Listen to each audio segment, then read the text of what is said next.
দেশের খাদ্য চাহিদার বড় অংশের যোগান দেয় চাল। এবার বোরোর ভালো ফলন ও রেকর্ড আমদানি সত্ত্বেও চালের দাম বাড়ছে। 2 মাস ধরে ঊর্ধ্বমুখী থাকা চালের সঙ্গে বাড়ছে সবজি, ডিম, মাছ সহ বিভিন্ন পণ্যের দাম। যদিও গত অর্থবছরের শেষ মাস তথা জুনে মূল্যস্ফীতি কমেছে বলে দাবি করেছে বাংলাদেশ পরিসংখ্যান ব্যুরো BBS। সরকারি সংস্থা বলছে গত জুনে মূল্যস্ফীতির হার কমে 8.48% নেমেছে।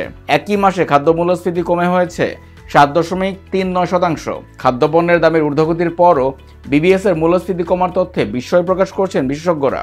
তারা বলছেন, চালের মতো নিত্য প্রয়োজনীয় অনেক খাদ্যপণ্যের দাম বেড়ে চলছে। চালের দাম বাড়লে গরিব ও মধ্যবিত্তের উপর চাপ বাড়ে। খাদ্যপণ্যের দাম বাড়লে স্বাভাবিকভাবে মূল্যস্ফীতি বাড়ে। কিন্তু BBS তার বিপরীত চিত্র দিচ্ছে। ক্ষমতাচ্যুত শেখ হাসিনার সময় BBS এর পরিসংখ্যান নিয়ে যে প্রশ্ন ছিল, সেটি অন্তর্বর্তী সরকারের আমলেও রয়ে গেল। BBS বলছে গত 6 মাস অর্থাৎ ডিসেম্বর 2024 থেকে জুন 2025-এ সার্বিক মূল্যস্ফীতি কমেছে 2.41%। এ সময় খাদ্যের মূল্যস্ফীতি কমেছে 5.59%। ডিসেম্বরে খাদ্য মূল্যস্ফীতির হার ছিল 12.92%। জানুয়ারিতে এটি 10.72%, ফেব্রুয়ারিতে 9.24, মার্চে 8.93, এপ্রিলে 8.63 ও মে মাসে ছিল 8.59%। খাদ্যপণ্যের দাম বাড়ার সঙ্গে মূল্যস্ফীতি বেড়ে যাওয়ার গভীর সম্পর্ক রয়েছে। চালসহ খাদ্যপণ্যের দাম বাড়লে মূল্যস্ফীতি স্বাভাবিকভাবেই বাড়ার কথা। BBS এর আর কোনো সক্ষমতা তৈরি না হলেও সরকারের চাহিদা অনুযায়ী তথ্য দেওয়ার যোগ্যতা অর্জিত হয়েছে বলে মনে করেন অর্থনীতিবিদ ডক্টর মুস্তফা কে মুজেরি। বণিক বার্তাকে তিনি বলেন, গত 1.5 দশকে BBS সরকারের চাহিদা অনুযায়ী তথ্য তৈরি ও সরবরাহে বিশেষ পারদর্শিতা অর্জন করেছে।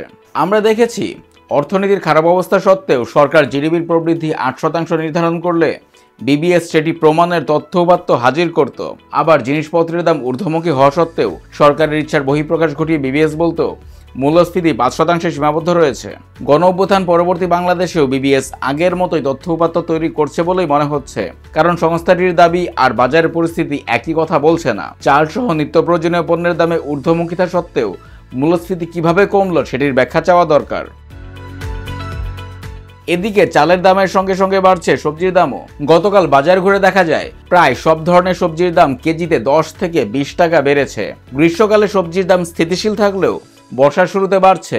চাল ও সবজির দাম বাড়ার পরও মূল্যস্ফীতি কমার তথ্য নিয়ে একমত নন চাকরিজীবী আমজাদ হোসেন। 1 মাস আগেও ব্রি 28 চালের 25 কেজি বস্তা 1300 টাকা দিয়ে কিনলেও গতকালের বাজারে সে বস্তা কিনতে হয়েছে 1500 টাকায়। কারওয়ান বাজারে চাল কিনতে আসা এ ভোক্তা বণিক বার্তাকে বলেন, কয়েক মাস ধরে চাল, তেল, সবজির দাম বেড়ে চলছে। 1 মাসের ব্যবধানে কেজির প্রতি 8 টাকা বেশি দিয়ে চাল কিনতে হচ্ছে। সেখানে BBS এর এমন তথ্যের সঙ্গে একমত হওয়ার সুযোগ নেই। দাম বাড়লে মূল্যস্ফীতি বাড়বে, সেখানে মূল্যস্ফীতি কমার তথ্য দেয়া বিস্ময়কর।